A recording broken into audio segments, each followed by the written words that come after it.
নমস্কার সম্মানীয় দর্শক বন্ধুরা, আজকের ভিডিওতে আমরা কৃষক বন্ধু প্রকল্পের আপডেট নিয়ে বিস্তারিত আলোচনা করব।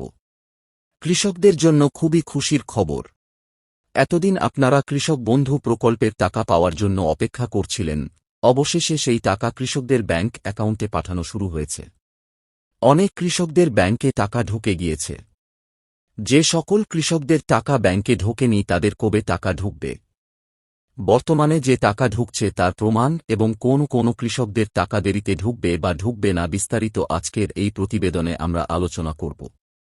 মাননীয় মুখ্যমন্ত্রী মমতা বন্দ্যোপাধ্যায় গত বৃহস্পতিবার অর্থাৎ ২১শে নভেম্বর নবান্ন সভা ঘর থেকে সাংবাদিক সম্মেলন করেছিলেন। সেই সভা থেকেই রাজ্যব্যাপী কৃষক বন্ধু নতুন প্রকল্পে চলতি রবি মৌসুমে টাকা পাঠানোর সূচনা করেছেন। তিনি সভা থেকে বলেছেন ২২ তারিখ থেকে কৃষকদের ব্যাংক অ্যাকাউন্টে কৃষক বন্ধু প্রকল্পের টাকা ঢোকা শুরু হয়ে যাবে। যাদের কৃষক বন্ধু টাকা ঢোকেনি কবে ঢুকবে? কৃষক বন্ধু প্রকল্পের টাকা বর্তমানে ১.০৯ লক্ষ কৃষককে দিয়েছে। এত সংখ্যক কৃষককে একদিনের মধ্যে কোনোভাবেই টাকা দেওয়া সম্ভব নয়। সেই কারণে কৃষক বন্ধু প্রকল্পের টাকা ধাপে ধাপে ব্যাংক অ্যাকাউন্টে পাঠানো হয়।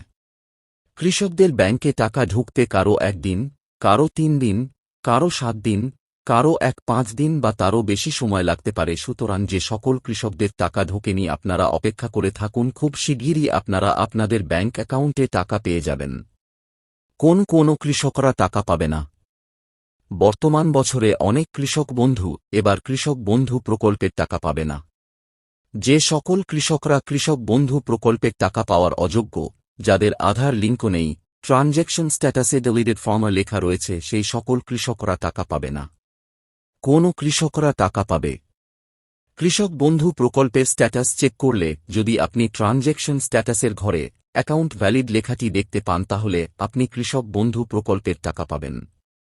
এ সম্পর্কিত আরও আপডেট জানতে আমাদের চ্যানেলটিকে সাবস্ক্রাইব করতে ভুলবেন না। ভিডিওটি সম্পূর্ণ দেখার জন্য অসংখ্য ধন্যবাদ।